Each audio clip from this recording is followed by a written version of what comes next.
Amis téléspectateurs, bonjour. Vous regardez Et maintenant, l'émission qui revient toujours avec plaisir et toujours avec vous sur l'actualité politique de la semaine. Hashtag Et maintenant, si vous souhaitez réagir sur ce plateau aujourd'hui du beau monde, du très beau monde, les amis, peut-être les meilleurs, avec un nouvel élément très prometteur aujourd'hui. Hélène Terzian, bonjour. Bonjour. Ravi de vous accueillir. Vous êtes journaliste politique à RMC. L'illustre Christophe Bourseiller est également sur ce plateau. Bonjour. N'est-ce pas? Vous êtes écrivain et historien. Je renvoie à l'un de vos derniers livres, parce que vous en écrivez beaucoup, l'un de vos derniers livres intitulé « Il l'appelait Monsieur Hitler », c'est publié chez Perrin. Valérie Locap, bonjour. Bonjour. Communicante, président de HK Stratégie, et l'élégant Alexandre Devecchio est également sur ce plateau, journaliste, rédacteur en chef adjoint au Figaro. On voit votre livre apparaître à l'écran. Recomposition, le nouveau monde populiste, c'est aux éditions du Cerf. Dans cette émission, on essaiera d'imaginer le général de Gaulle vendre des rillettes sur la place Rouge à Moscou. On verra si l'extrême droite est en train de remporter la bataille des idées en Europe, si la NUPES a fait la démonstration de son utilité un an après sa création, et puis stop au Macron bashing, les amis. C'est pas moi qui le dis, mais un journaliste italien. Vous nous direz ce que vous en pensez. La séance est ouverte. Mais d'abord, merci Président Larcher. Retour sur une nouvelle semaine de colère sociale. Les manifestations du 1er mai ont réuni énormément de monde partout en France. Plus de 2 millions de personnes selon la CGT pour cette première journée de mobilisation nationale depuis la promulgation de la réforme des retraites. Alors, est-ce que cela peut encore durer? Pas pour le sénateur LR Bruno Retailleau qui pointe du doigt les violences dans les manifs. Écoutez-le. Moi, je pense que le processus démocratique qu'a parcouru le texte sur les retraites est un vrai parcours conforme à nos institutions. Enfin, le Sénat, nous l'avons voté une première fois en première lecture, nous l'avons ratifié en commission mixte paritaire avec les députés, revoté ensuite. Donc ça correspond à nos institutions de la Ve République. Et je dis à l'intersyndicale, quand on voit les violences, je dis qu'il faut savoir terminer une grève. Parce qu'on voit bien que c'est en train de dégénérer. Je pense qu'à chaque fois qu'il y a une nouvelle journée de mobilisation, il y a des risques qui sont des risques de violence, d'hyperviolence. Et cette responsabilité, il faut que chacun l'assume. Prochaine journée de grève et de mobilisation prévue le 6 juin. C'est une annonce de l'intersyndicale. Valérie, il faut savoir terminer une grève, comme le dit Bruno Retailleau. Écoutez, ce qui a été extrêmement dommage le 1er mai, moi je suis allée faire un tour pour me rendre compte, c'est que la grande majorité, l'immense majorité des gens qui étaient là pour manifester tranquillement, plutôt dans la joie, la bonne humeur. Et c'était la première fois depuis 15 ans que tous les syndicats étaient réunis pour manifester ensemble ce jour-là, qui est, je vous le rappelle, la fête du travail. Donc c'était le vrai retour de la vraie fête du travail. Et ce qui est vraiment extrêmement dommageable et extrêmement dommage, c'est qu'effectivement 2000 personnes sur les 782 000 annoncées par le ministère de l'Intérieur ont suffi à gâcher complètement la fête par les violences, les exactions, les violences absolument insupportables qui ont eu lieu. Vous dites, comme Bruno Retailleau, voilà, il y a des violences, alors, il faut savoir s'arrêter. Moi, ce que je dis par rapport à Bruno Retailleau, c'est qu'il n'a pas tout à fait tort, parce qu'il est temps de passer à autre chose. C'est le temps de la négociation qui commence, et Laurent Berger a dit qu'il irait discuter avec le gouvernement, et en ça, je pense que c'est constructif et positif. Après, la manifestation du 6 juin, elle va avoir lieu pour une raison très simple, c'est qu'il y a une possibilité, le 8 juin, de voter une loi contre la loi qui existe déjà. Donc, il va un peu vite en besogne dans la façon qu'il a de s'exprimer, en fait. Hélène, même question. Voilà, la loi a été promulguée. C'est ce que nous dit Bruno Retailleau. Dans les termes de la Constitution, il faut savoir passer aussi à autre chose, selon vous? Moi, je suis aussi assez d'accord avec vous et avec les propos de Bruno Retailleau à ce sujet. Oui, je pense qu'il faut savoir arrêter une grève. Ils ont réussi jusque-là à avoir un front uni, les syndicats, à mettre dans la rue près de 3,5 millions de personnes, au plus fort de la mobilisation, ce sont leurs chiffres. 1,2 million de personnes selon les médias. C'est historique depuis 20 ans. Ça a été plutôt très bien mené.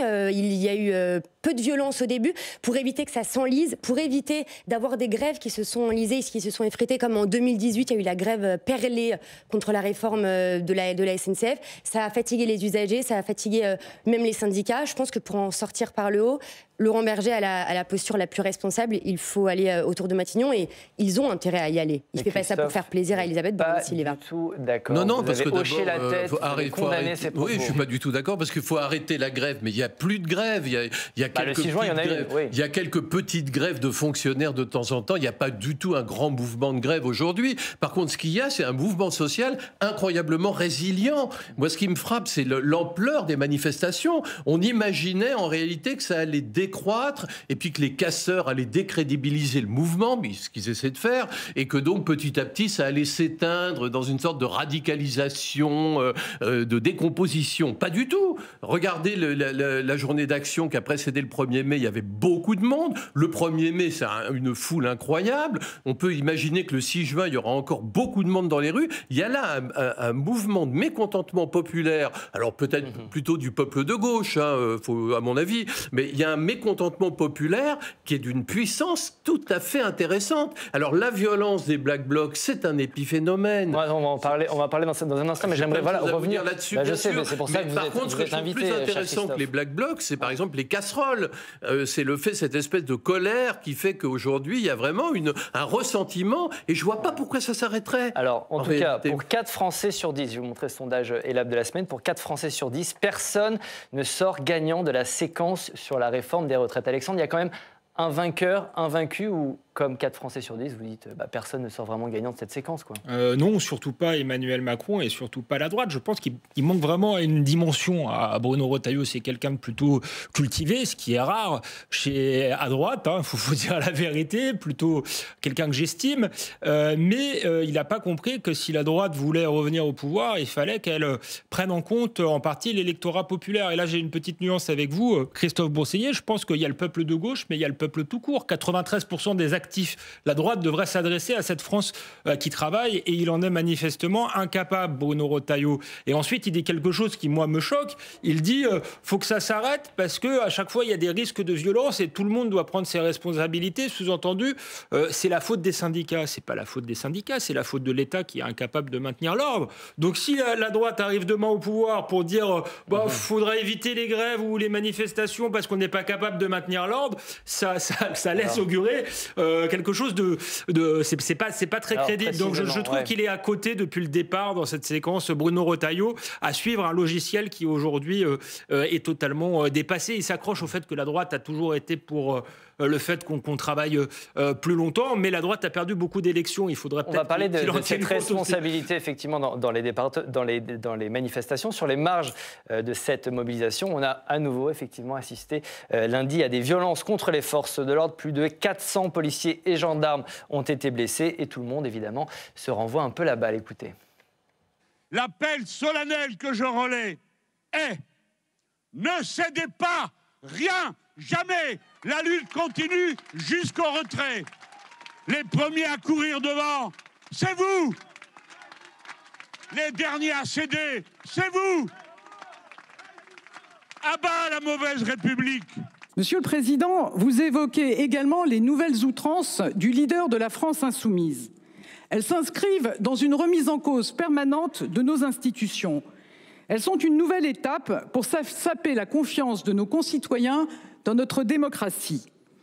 À bas la mauvaise République, dit-il. Chacun le sait bien, pour Jean-Luc Mélenchon, la seule bonne République, c'est lui.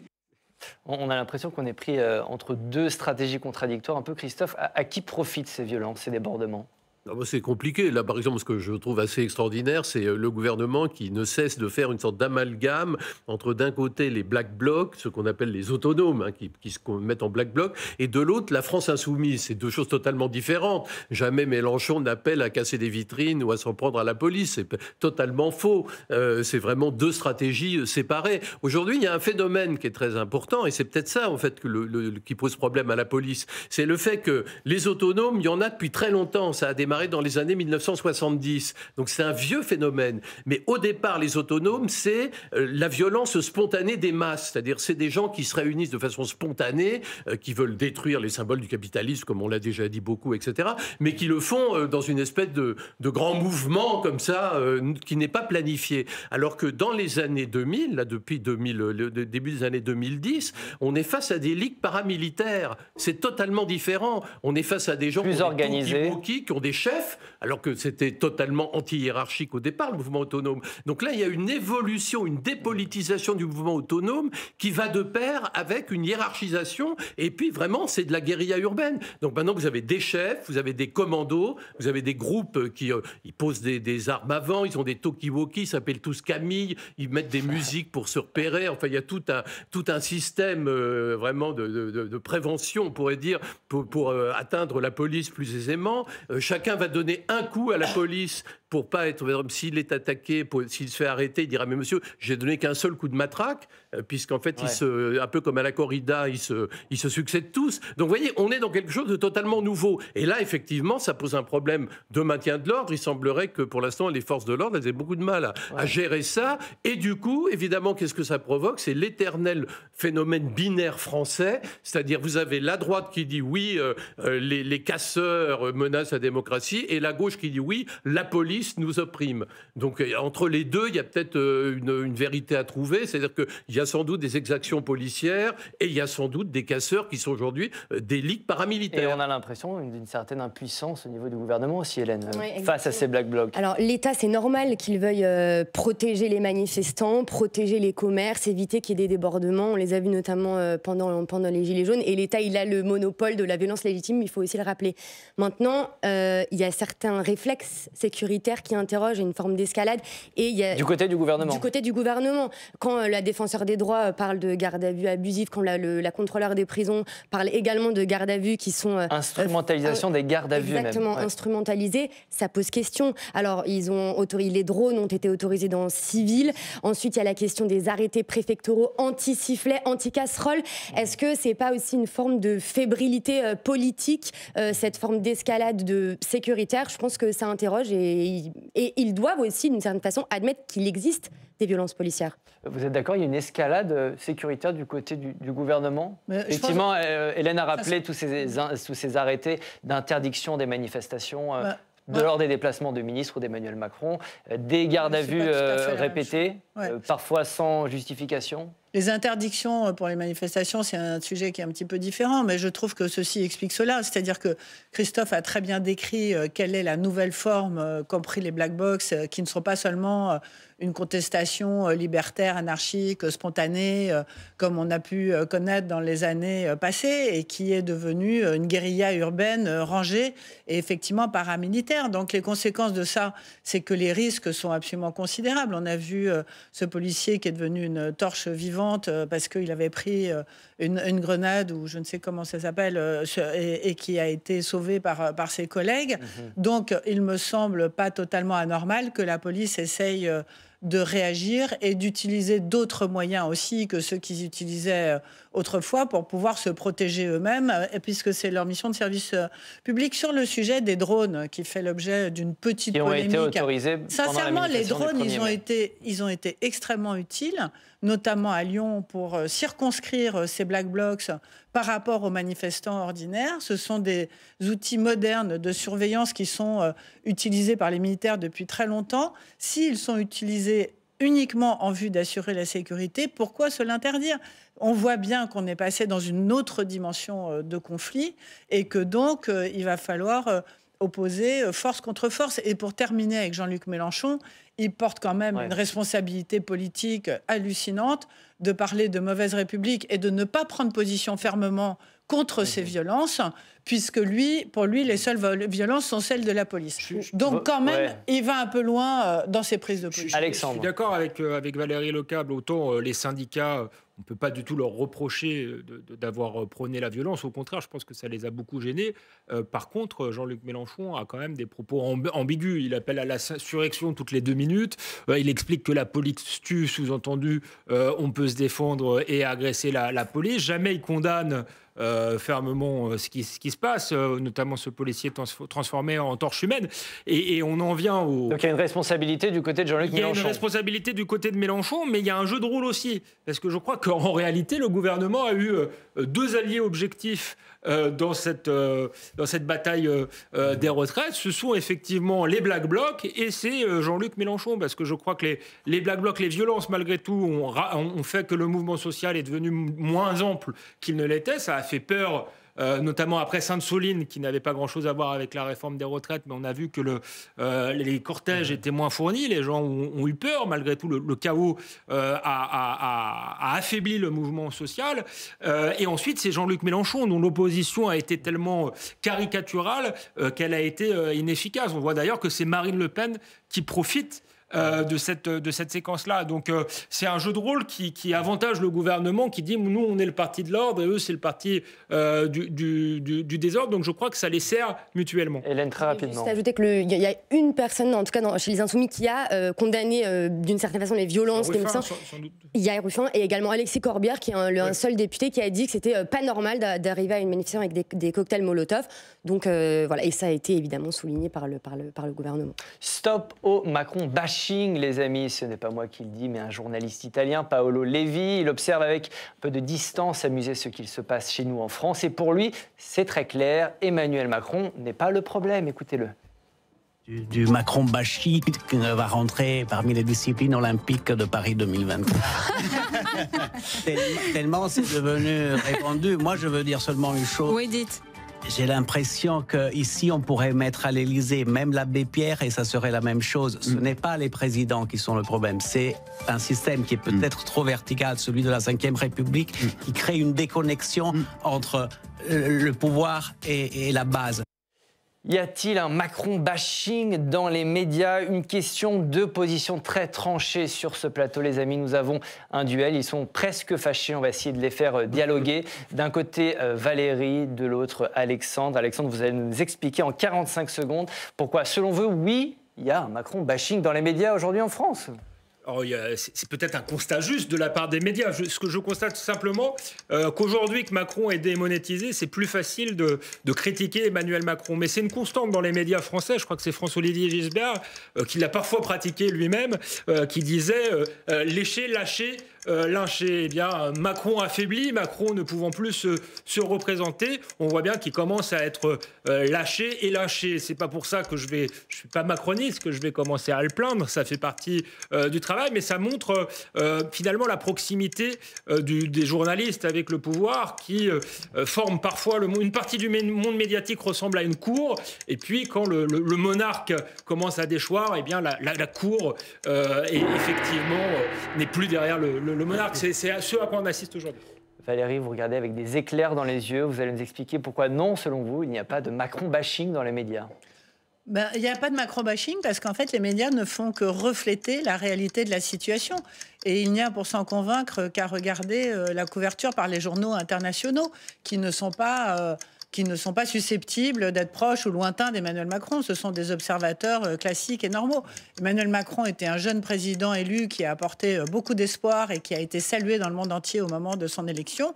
Et maintenant, c'est vrai que dans la presse internationale, tout le monde s'émeut et ne comprend pas pourquoi on est quasiment en guerre civile dans ce pays avec des manifestations à répétition sur ce qu'ils appellent, eux, une petite réforme, en fait, à avoir toutes ces manifestations populaires et ils en font porter, à juste titre et en partie, la responsabilité sur Emmanuel Macron.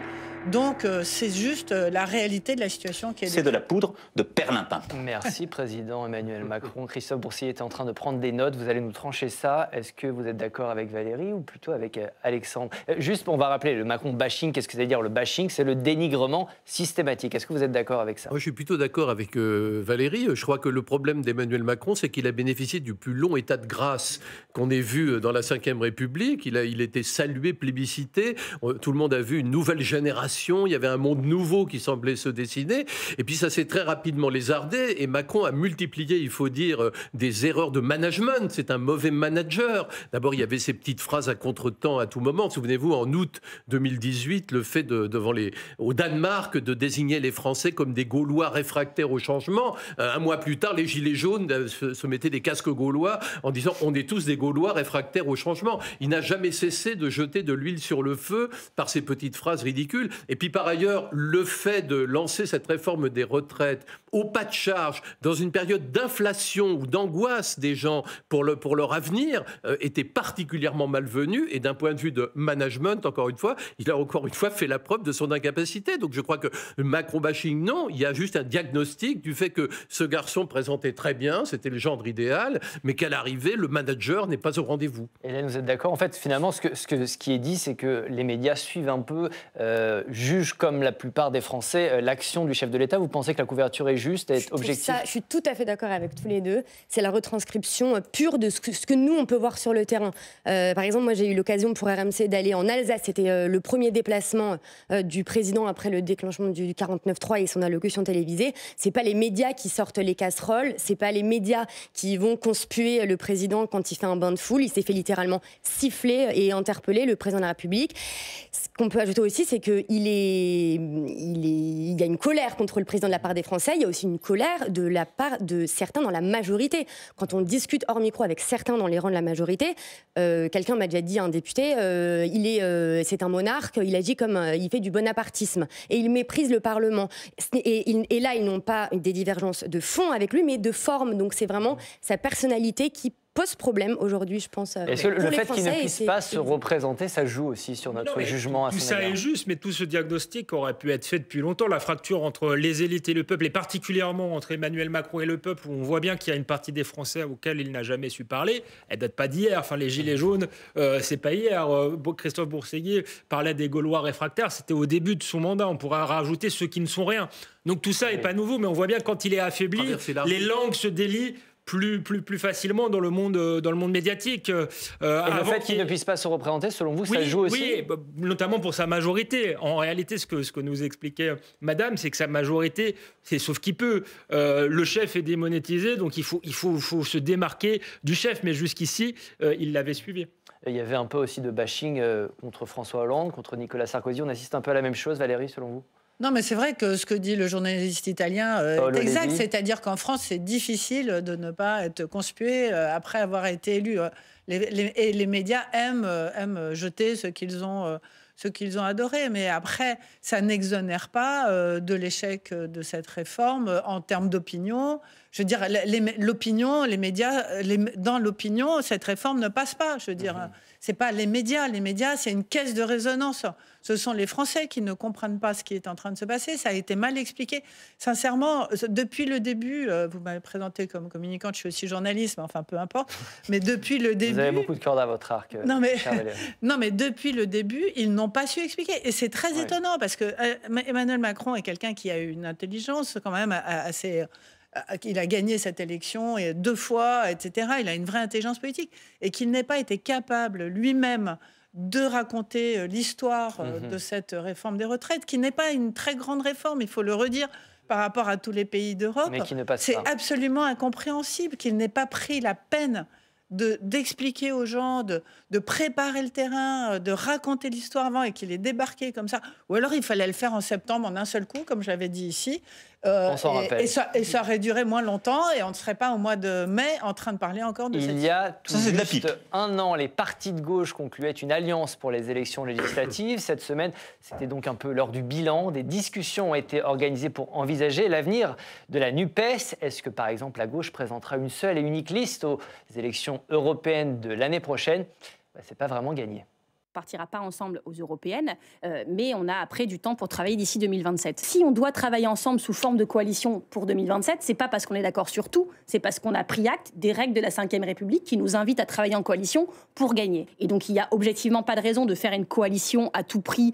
Voilà, nous on a des électeurs qui votent vert à chaque élection quand ils peuvent, qui veulent voter vert aux européennes, et aussi parce que nous voulons une Europe forte et fédérale. On n'est peut-être pas les seuls au monde à le vouloir, tant mieux. Ce qui nous sépare est devenu moins important.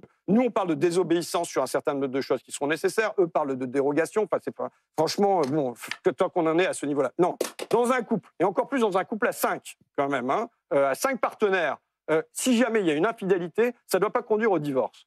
Voilà, un couple à 5. Hélène, c'est pas forcément la meilleure manière, de fêter ces 1 an. Non, alors ils parlent de couple à 5. Ils ont essayé les thérapies. Hein, là, cette semaine, il y a eu 2 réunion des chefs à plumes des différents partis, mardi soir, je crois. Une autre avec tous les députés de l'intergroupe.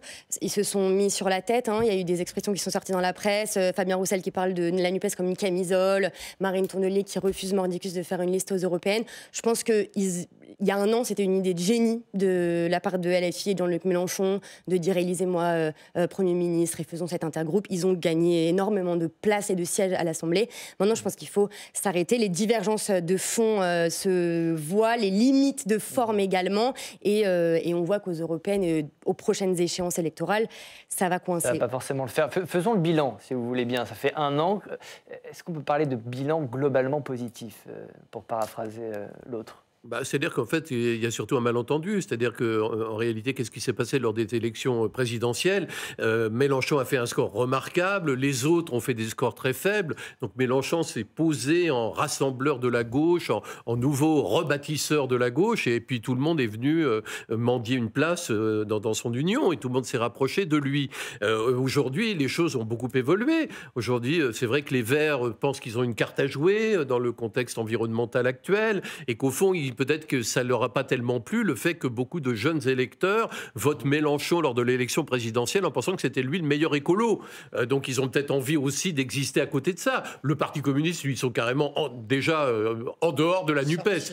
En plus, je trouve que Mélenchon est assez injuste vis-à-vis de Fabien Roussel parce qu'il est fâché avec lui en disant si j'ai perdu, c'est parce que Fabien Roussel c'est à la présidentielle. Enfin, il aurait pu dire la même chose de Yannick Jadot ou d'Anne Hidalgo parce que les autres de la NUPES sont tous présentés des candidats à l'élection présidentielle. Donc évidemment, c'est un raisonnement qui ne tient pas la route. Ce qui fait qu'à l'arrivée aujourd'hui, vous avez une sorte d'intergroupe technique, c'est un peu Lyon, vous voyez, une sorte d'intergroupe technique qui s'appelle la NUPES et qui durera le temps que ça durera, si ça peut permettre d'obtenir des... Je vais poser la question différemment. Dans quel état serait la gauche aujourd'hui s'il n'y avait pas la NUPES, Alexandre ? Elle serait éclatée. Tous ces partis-là, en réalité, auraient beaucoup moins d'élus.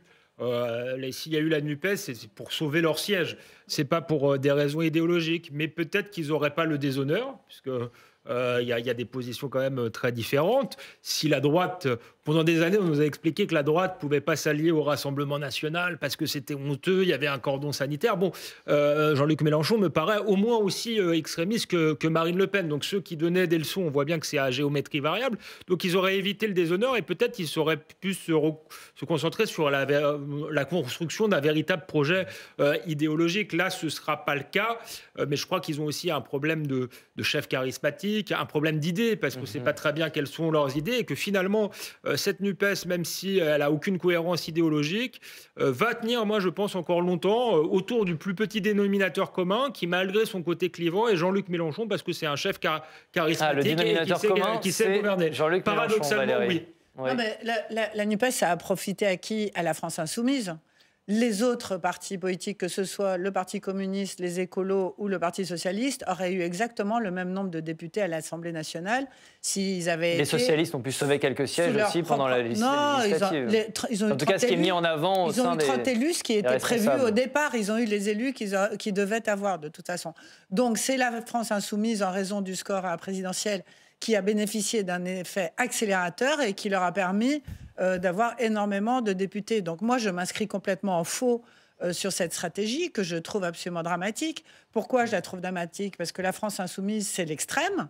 Voilà, alors on peut discuter des avantages des extrêmes des uns et des autres, mais je pense que dans ce pays, ce sont des partis responsables qui doivent arriver pour prendre le pouvoir. Je veux dire, la gauche, dans le passé, a pris le pouvoir sous François Mitterrand dans des partis de responsabilité, pas dans des partis de révolution. Avec une ligne très radicale quand même sous Mitterrand aussi. Non, pas très radicale du tout. C'est le PS qui était en tête sous Mitterrand. Avec le Parti abattre le capitalisme, etc. On se rappelle de Mitterrand. C'était pas du tout très radical. Ça n'a rien à voir avec ce qu'on expérimente aujourd'hui.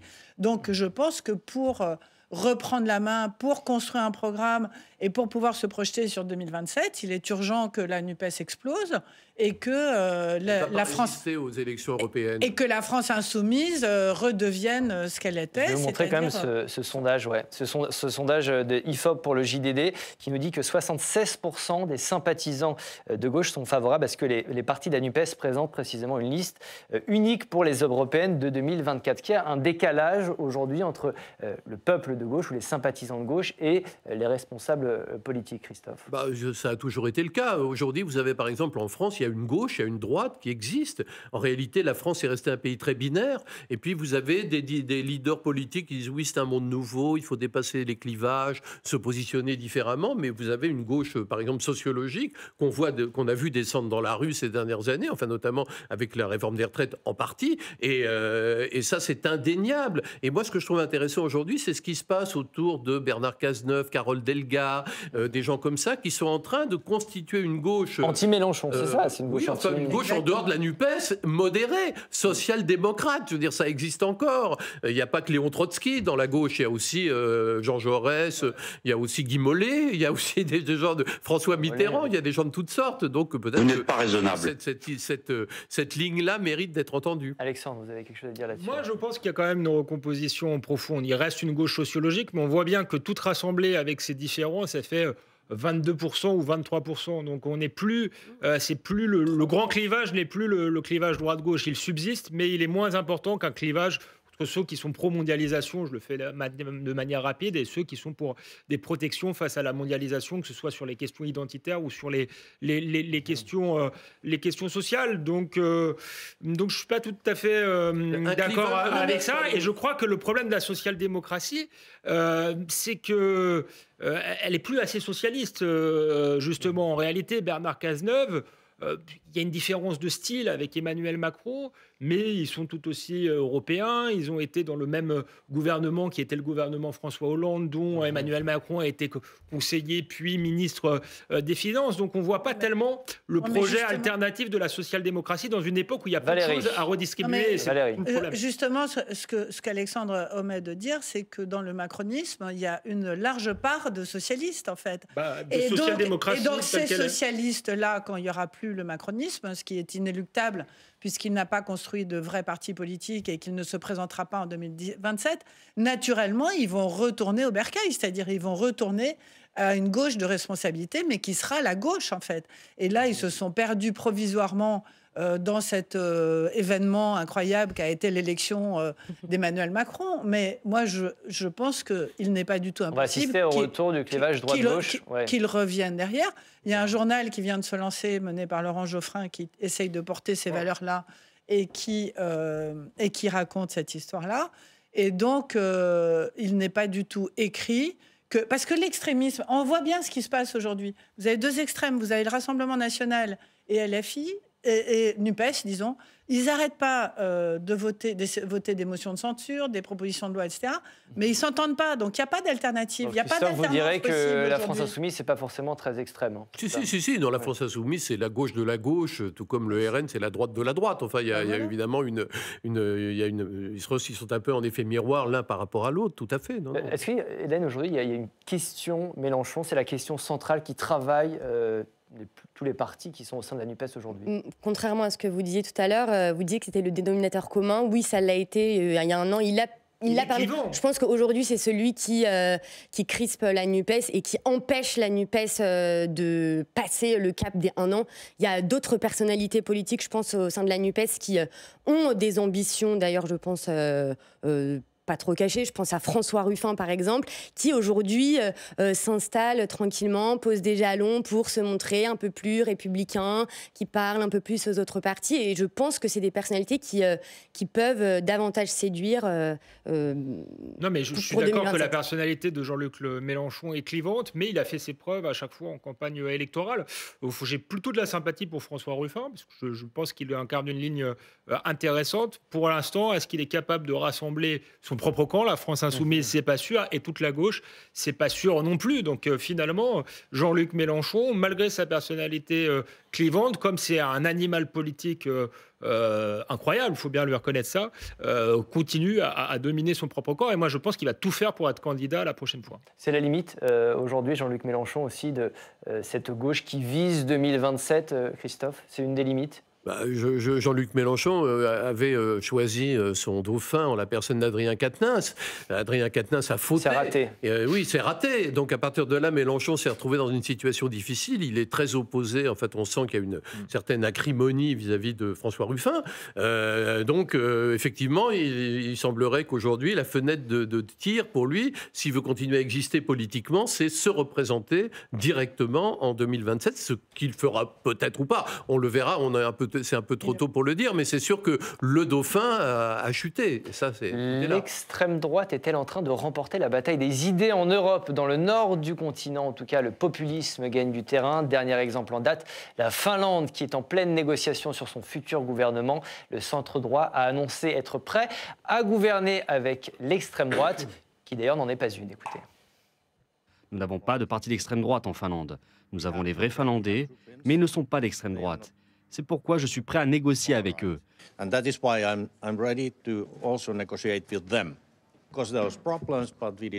Bien sûr qu'il y a des problèmes, mais nous avons bien coopéré. C'est un parti comme les autres et je suis prêt à négocier. L'extrême droite a-t-elle gagné la bataille des idées en Europe? Une question, deux positions extrêmement tranchées sur ce plateau. D'un côté Alexandre et de l'autre Christophe. Christophe, vous allez nous dire en 45 secondes, c'est un duel. Pourquoi, selon vous, non, l'extrême droite n'a pas gagné la bataille des idées? Alors l'extrême droite, est-ce qu'on peut vraiment parler d'extrême droite? Moi je parle plutôt de populisme, c'est plus précis.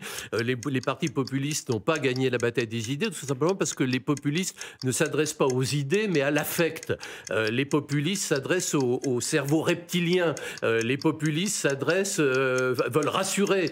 Les gens qui votent pour les populistes sont des gens qui ont peur que les immigrés les envahissent, qui ont peur que les frontières s'ouvrent, qui ont peur d'un monde nouveau qui les terrifie, qui aimeraient bien revenir au franc, qui aimeraient bien revenir à un monde ancien d'une certaine façon. Et donc on n'est pas du tout dans le domaine des idées, on est vraiment dans le domaine de l'affect, on est dans le domaine de l'instinct, on est dans le domaine des passions. Et donc les populistes, s'il y a une bataille qu'ils gagneront toujours, c'est la bataille des passions, mais c'est pas avec des passions qu'on gouverne. Bravo, vous avez respecté votre temps. Sacré duel, Alexandre, 45 secondes, vous allez nous dire pourquoi vous n'êtes pas d'accord avec Christophe. Oui, l'extrême droite est en train de gagner la bataille des idées. Alors, on est d'accord sur un point, c'est qu'on ne peut pas parler d'extrême droite. Effectivement, on n'est pas face à des partis qui veulent renverser la République ou qui auraient un discours racialiste. Donc, effectivement, on est plutôt dans des partis populistes. Je pense qu'ils ont gagné, moi, la bataille des idées. Malgré tout, le fait de revenir en arrière, les révolutionnaires de 1789, d'une certaine manière, voulaient revenir en arrière. C'est des idées peut-être réactionnaires, mais ce sont des idées tout de même. Et on voit aujourd'hui qu'il y a un consensus sur la question de l'immigration, par exemple, sur la question de la souveraineté, qui était même Emmanuel Macron est obligé aujourd'hui d'en parler. Et ce qui est intéressant, c'est que dans des partis qui ont d'autres systèmes électoraux que la France, notamment dans des partis qui étaient très sociaux-démocrates, finalement, la droite classique, voire même la gauche classique pour le Danemark, se rallie aux idées des partis populistes. Je vous ai laissé 10 secondes de plus, Alexandre, ce sera décompté sur votre temps de parole. Je vais vous montrer la liste des pays qui sont actuellement dirigés par des coalitions composées de l'extrême droite. Il y a l'Italie, évidemment, la Suède, la Pologne, la Hongrie, la Lettonie ou encore la Slovaquie. Valérie, vous constatez évidemment cette poussée populiste. Selon vous, l'extrême droite, c'est toujours la même question, a-t-elle gagné la bataille des idées ou est-elle en train de la gagner ? Non, pour moi, l'extrême droite n'a pas gagné la bataille des idées parce que déjà, les pays que vous venez de citer sont loin d'être le cœur de l'Europe. Les grands pays européens, en dehors de l'Italie, n'ont pas du tout basculé vers l'extrême droite. Donc ça, c'est un constat totalement objectif. Deuxièmement, moi, je suis assez d'accord sur le fait qu'on ne construit pas l'avenir avec le passé. C'est-à-dire que À quoi ça rime de vouloir refermer des choses? Ça n'a pas de sens, ça existe. C'est comme si on disait qu'Internet ne doit pas exister, que la mer ne monte pas sur la plage à marée haute, que... Voilà, il faut affronter l'avenir et la modernité des choses et voir comment elles peuvent se passer.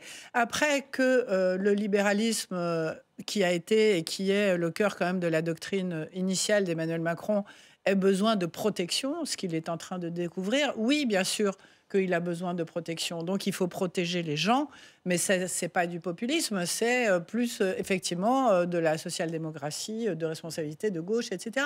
Il faut que les gens... Il ne faut pas laisser les gens au bord du chemin, c'est ça.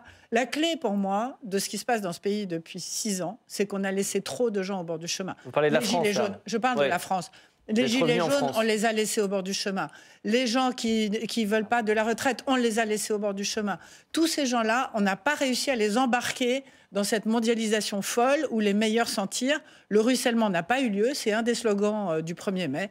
Il n'a pas eu lieu, on n'a pas réussi à répandre. Et pour moi, c'est cette solidarité, c'est une solidarité sociale, socialiste, qui aurait du sens, mais qui n'est pas du populisme. Ouais, on va juste revenir peut-être juste sur ce sujet, camarades. Il y a un débat sur ce plateau. Vous parlez de populisme et pas d'extrême droite. Alexandre n'aime pas non plus qu'on emploie ce terme. Est-ce que ça ne veut pas dire finalement que l'extrême droite est devenue mainstream et que c'est un peu devenu une sorte de droite? Non, il faut simplement pas confondre les termes, c'est tout. C'est une question de rigueur scientifique. Pour moi, l'extrême droite, c'est le fascisme.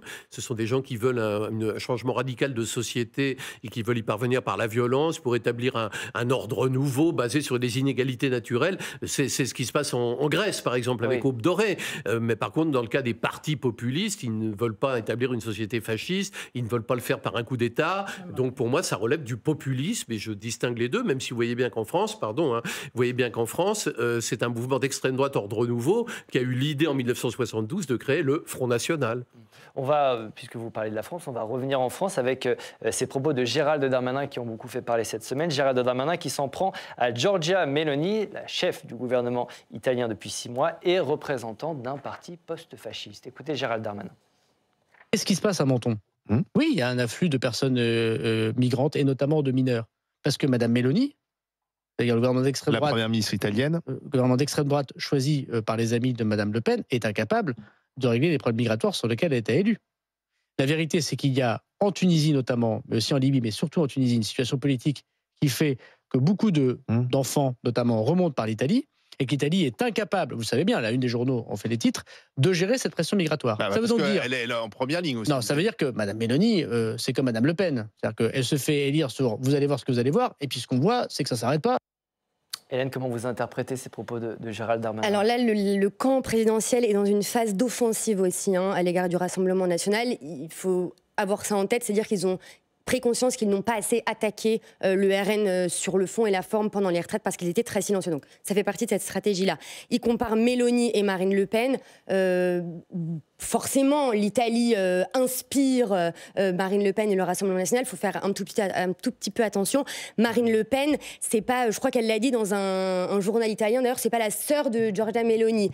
Elles sont d'accord sur certaines idées, mais la ligne très identitaire de Giorgia Meloni ne convient pas totalement à Marine Le Pen. C'est ce qu'elle dit. En tout cas, elle trouve qu'elle est plus proche d'un Zemmour. Et puis sur la question ukrainienne et sur le conflit Ukraine-Russie, elles sont pas tout à fait d'accord. Marine Le Pen est plus radicale que Giorgia Meloni. Ah, exactement, elle est plus neutre à l'égard de la Russie, tandis que Giorgia Meloni on voit une sorte de défend davantage l'Ukraine. Compétition, de concurrence sur ce thème migratoire, Alexandre. Finalement, Gérald Darmanin nous dit un peu ce qu'il avait dit à Marine Le Pen. Vous êtes molle sur ce sujet. Oui, mais le problème, on peut faire le bilan de Giorgia Meloni, il faudra le faire. Bon, on l'a déjà fait la semaine dernière, vous n'étiez pas là. Elle est que depuis 6 mois au pouvoir. Apparemment, elle est assez populaire, mais effectivement, il y a une crise migratoire en Italie. L'Europe a sa part de responsabilité là-dedans, mais Gérald Darmanin est très mal placé, c'est ça le problème, pour donner des leçons à Giorgia Meloni. C'est-à-dire que tout ce qu'il dit contre Marine Le Pen ou contre Giorgia Meloni lui revient en boomerang. C'est quand même l'homme qui a mis 6 mois à expulser l'imam IQSM. C'est l'homme où l'Ocean Viking est arrivé. Les clandestins sont partis dans la nature. Il a un bilan tellement... C'est l'homme du Stade de France. Il a un bilan tellement mauvais lui-même en matière d'immigration que c'est difficile de donner la leçon aux autres. Donc moi, je ne comprends pas tellement ce qu'il fait. Et puis en plus, c'est une erreur diplomatique au moment où le ministre des Affaires étrangères italien arrivait, parce que Giorgia Meloni, on a le droit de la critiquer et de ne pas l'aimer, mais normalement, on respecte, quand on est au pouvoir, la souveraineté de ses voisins et de ses alliés. L'Italie est un pays allié. Et là, il y a une faute diplomatique, parce que Giorgia Meloni, qu'on l'aime ou non, elle représente les Italiens. Vous dites, vous ne savez pas ce que fait Gérald Darmanin, il court un peu après les idées de l'extrême droite ou de la droite populiste. Justement, moi, je m'inscris en faux sur le fait que essayer d'organiser l'immigration soit une idée d'extrême droite. Je pense que maintenant, c'est une idée qui non, mais la gauche au Danemark a pris ce thème d'ailleurs. Exactement, pour moi, ce n'est pas une idée d'extrême droite. Et je regrette que la loi sur l'immigration, qui a été prévue comme étant la prochaine loi après la loi sur les retraites, ait été repoussée à l'automne, voire au calende grec, parce que on ne peut pas nier ce problème. C'est en se cachant les yeux sur les difficultés d'un pays qu'on arrive justement au populisme et à l'extrême droite. Et donc, je pense qu'il y a un consensus maintenant dans ce pays et dans tous les pays d'Europe pour affronter le sujet. Et c'est vrai. Oui, mais c'est pas une porosité des idées d'extrême droite, c'est la situation avec l'immigration en Europe qui conduit les pays européens à prendre leurs responsabilités et à essayer de gérer ce sujet pour justement éviter le populisme affectif dont parlait Christophe tout à l'heure et qui n'apportera que des mauvaises solutions. Notre personnel politique est-il sous influence, et notamment sous influence russe? C'est l'objet d'une commission d'enquête mise en place à l'Assemblée nationale à l'initiative du Rassemblement national. Cette semaine, c'était au tour de François Fillon d'être auditionné. Jusqu'au déclenchement de la guerre en Ukraine, l'ancien Premier ministre a siégé dans les conseils d'administration de 2 entreprises russes, dont une liée au régime de Vladimir Poutine. Bon, ok, et alors? Écoutez-le.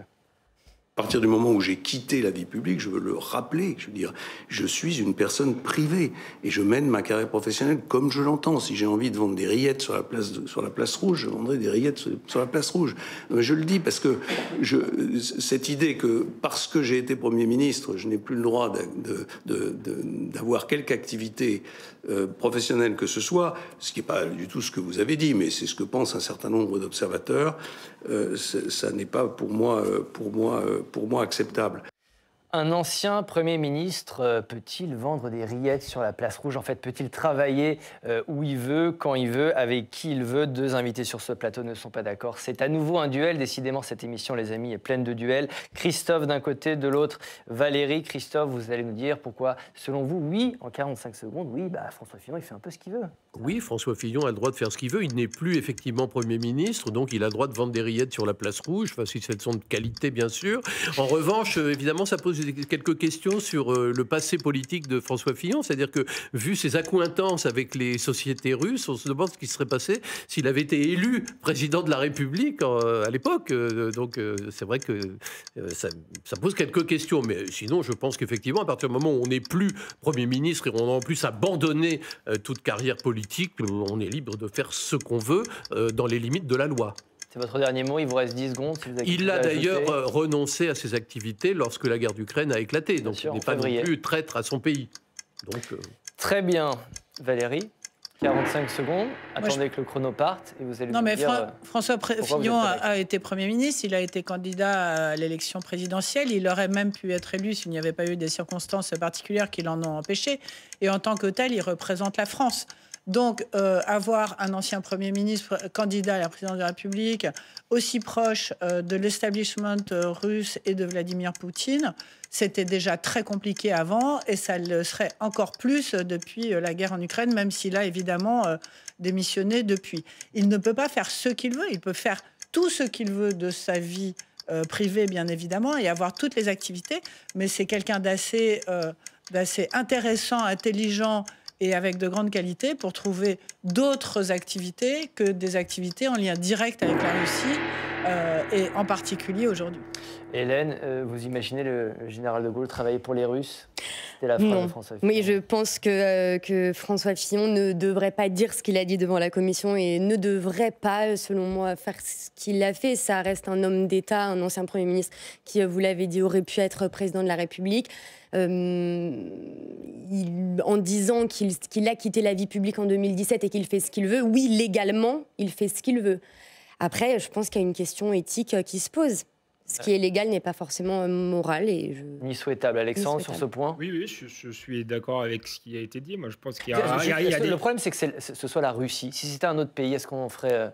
Mais j'allais vous le dire, il y a un problème en France de conflit d'intérêts avec les anciens premiers ministres. D'autres, dont je ne citerai pas le nom, ont des liens d'intérêt avec la Chine. Je ne suis pas sûr que ce soit tellement neutre. La Chine, on devine qui c'est, mais il y en aurait d'autres. La Chine a tout intérêt à affaiblir la souveraineté française. Donc un ancien Premier ministre qui est censé défendre sa nation, sa souveraineté, se vend. Que ces anciens premiers ministres ou ces anciens ministres se vendent à des puissances étrangères, oui, ça pose un problème. Et ce n'est pas un problème seulement français. On pourra citer le cas de M. Gerhard Schröder.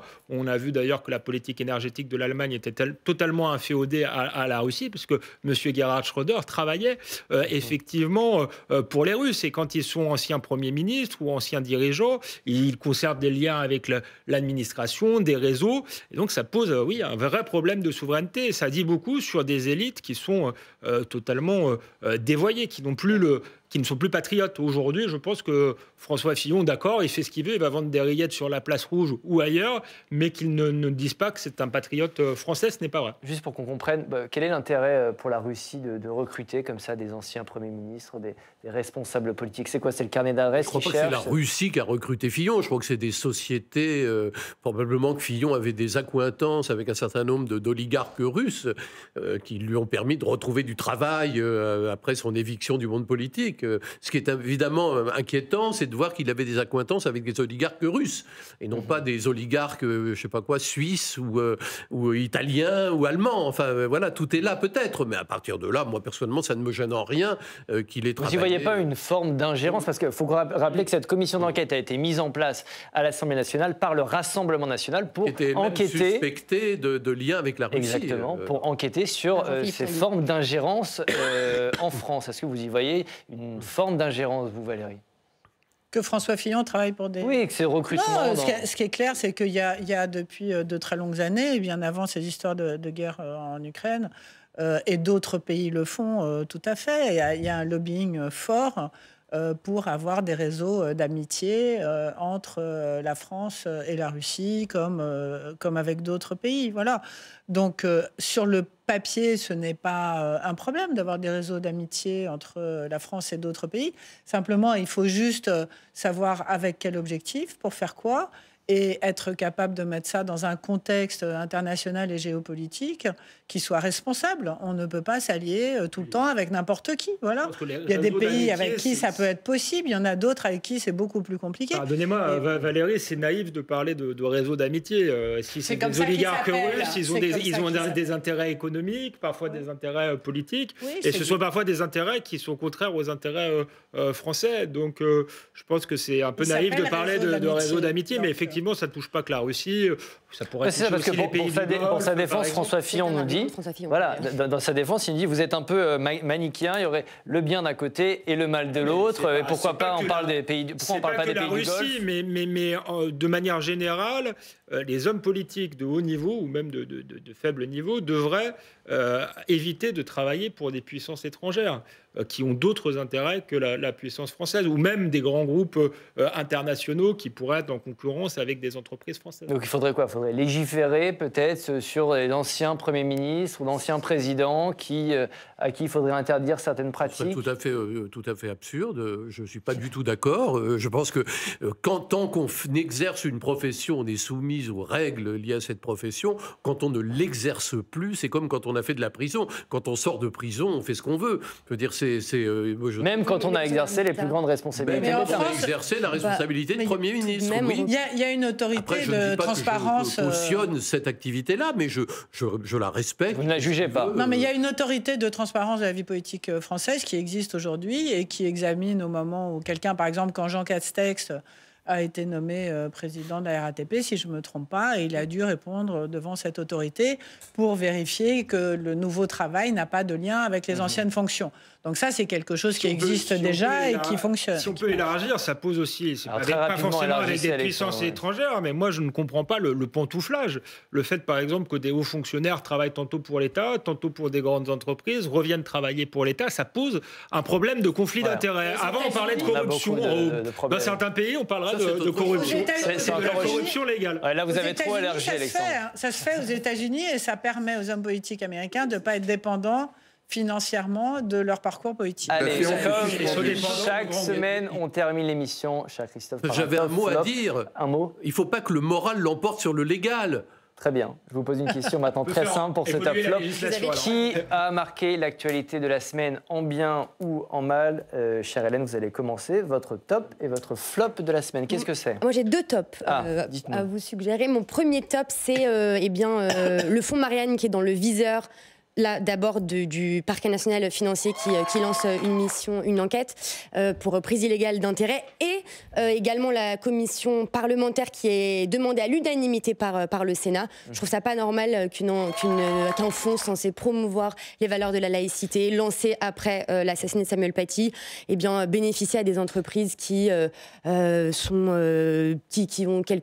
seulement quelques salariés, qui dénigrent des personnalités politiques. Je trouve ça... Il faut de la transparence. Et votre autre flop? Un peu plus léger pour un roi un peu moderne et écolo qui vient d'être couronné. Charles III. Charles III, voilà, depuis les années 70, il nous parle d'écologie, il soutient Greta Thunberg, il ne mange pas de viande, il a une ferme bio. C'est bien, ça change, ça met un petit vent nouveau. Christophe, votre top et votre flop? Alors, d'abord le top ou d'abord le flop? Comme vous voulez. Le flop, là, je dois dire, c'est Vadim Medvedev, qui a été autrefois vice-président de la Russie, qui a été un libéral, qui a été quelqu'un qui apportait plutôt un espoir, on pourrait dire, d'ouverture à la Russie, et puis qui s'est transformé en un ultranationaliste extrême. Et c'est bien dommage, cette évolution est très préjudiciable, parce qu'il aurait pu incarner une ouverture, et il incarne la fermeture. Et votre top? Et mon top, alors là c'est un peu de la provoque, je m'en excuse, c'est l'auteur Bruno Le Maire.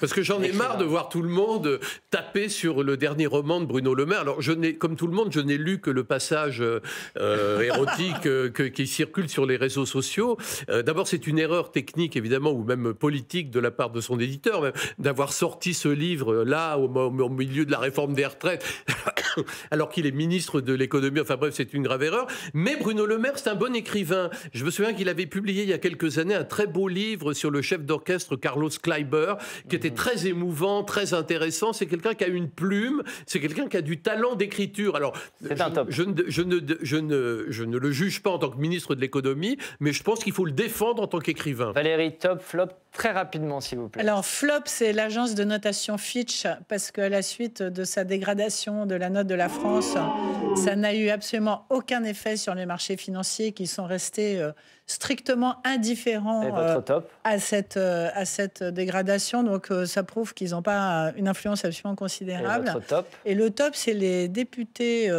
français menés par Julien Bayou, mais avec un LR, je crois, et un socialiste, qui se sont élevés contre les conditions de location par Airbnb.